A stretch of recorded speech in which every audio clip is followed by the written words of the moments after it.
झुग्गियों को शहर पे एक धब्बे की तरह देखा जाता है। सरकार की दृष्टि में एक आदर्श शहर झुग्गियों से मुक्त होना चाहिए।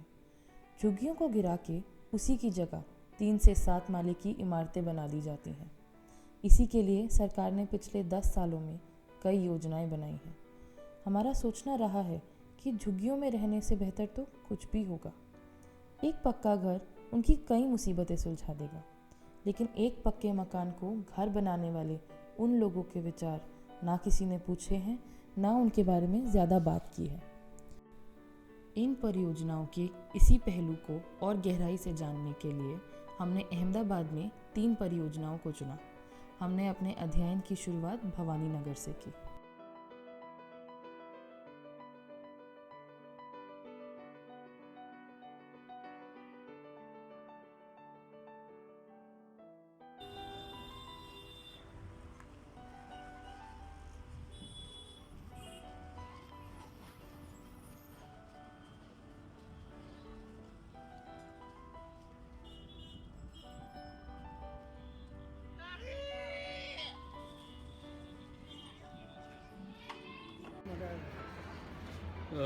Study maintain.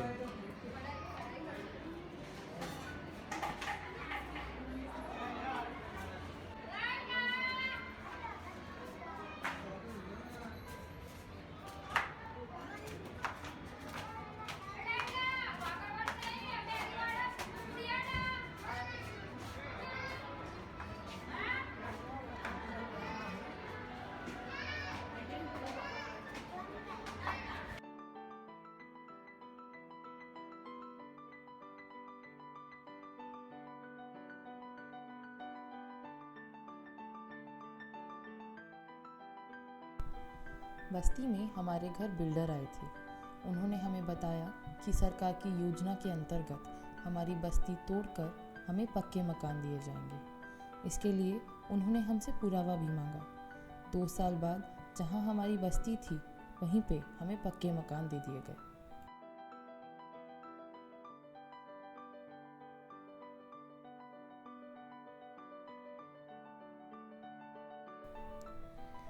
लोग इस बस्ती में कई सालों से रह रहे हैं।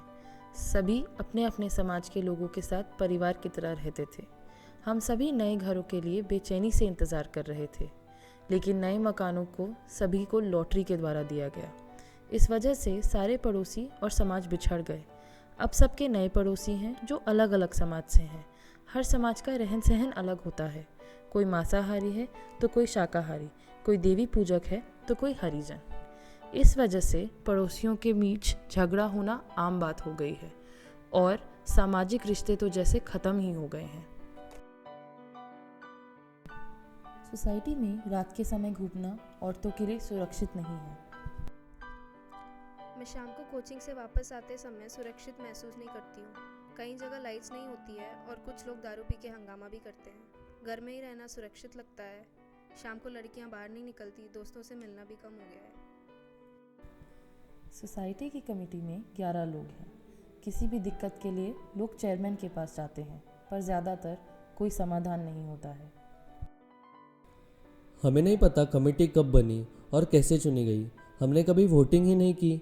कमेटी में सारे समाज के प्रतिनिधि भी नहीं हैं। इसकी वजह से लोग कमेटी के पास जाने से हिचकिचाते हैं।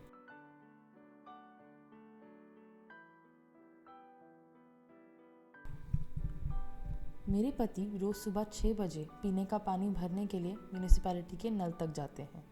जो पानी घर के नल में आता है वो गंदा होता है।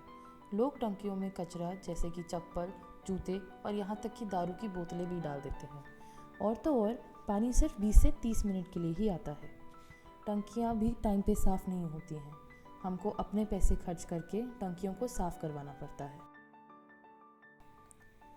मुझे चौथे माले पर घर मिला है। ये राजू चाचा हैं। ये 65 साल के हैं। इनका घर तीसरे माले पर है। उनको हर छोटी ज़रूरत या सिर्फ बाहर बैठने के लिए भी कई बार सोचना पड़ता है। वो दोपहर में एक बार नीचे आते हैं तो सीधा रात में ऊपर जाते हैं।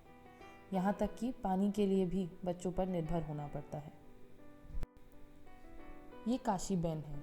इनकी उम्र 75 साल है और उनको भी यही दिक्कतें आती हैं। इतनी बड़ी सोसाइटी के अंदर एक भी कचरा पेटी नहीं है।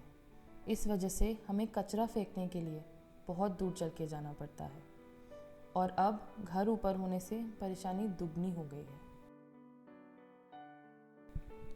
हमारे परिवार में 8 सदस्य हैं और घर में सिर्फ 2 ही कमरे हैं। मेरे बच्चे और माता पिता एक कमरे में सोते हैं, मैं और मेरी देवरानी दूसरे कमरे में। मेरे पति और उनके भाई घर के बाहर नीचे जाके खाट डाल के सोते हैं। हमारे घर में रसोड़ा और संडास आमने सामने हैं।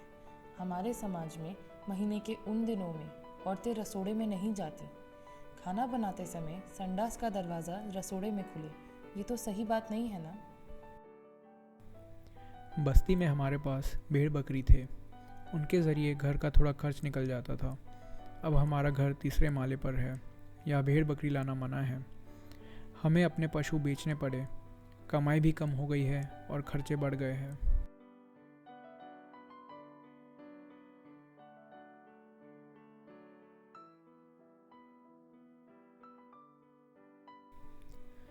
इस घर में खर्चे बहुत ज़्यादा बढ़ गए हैं।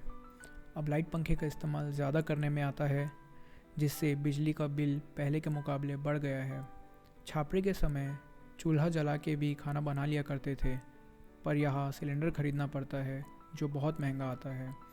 छापरे के समय कुछ पैसा बच जाया करता था, पर अब कुछ भी बचत नहीं हो पाती। इनके अलावा भी हमारे कई खर्चे बढ़ गए हैं, जैसे कि टांकियों को साफ़ करना, कॉमन लाइट्स का बिल भरना और हर महीने मेंटेनेंस टैक्स भरना।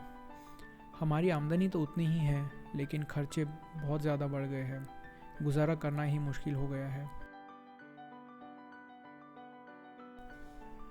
चुनी गई 3 परियोजनाओं में से अलग अलग विषयों जैसे सोशल, फिजिकल, इकोनॉमिक और ह्यूमन कैपिटल पर जानकारी इकट्ठा करने के बाद इस प्रकार की दूसरी इन सीटू स्लम रिहैबिलिटेशन परियोजनाओं में व्यवस्थित तरीके से जानकारी इकट्ठा करने और अध्ययन के लिए इस प्रोजेक्ट के अंतर्गत एक पोस्ट ऑक्यूपेंसी इवैल्यूएशन टूलकिट का निर्माण किया गया है।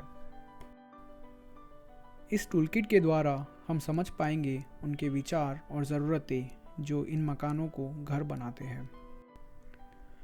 यह टूलकिट इन परियोजनाओं से जुड़े स्टेक होल्डर्स को इन्हें समझने और भविष्य में निर्माण की जाने वाली परियोजनाओं को बेहतर बनाने में सहायता करेगा।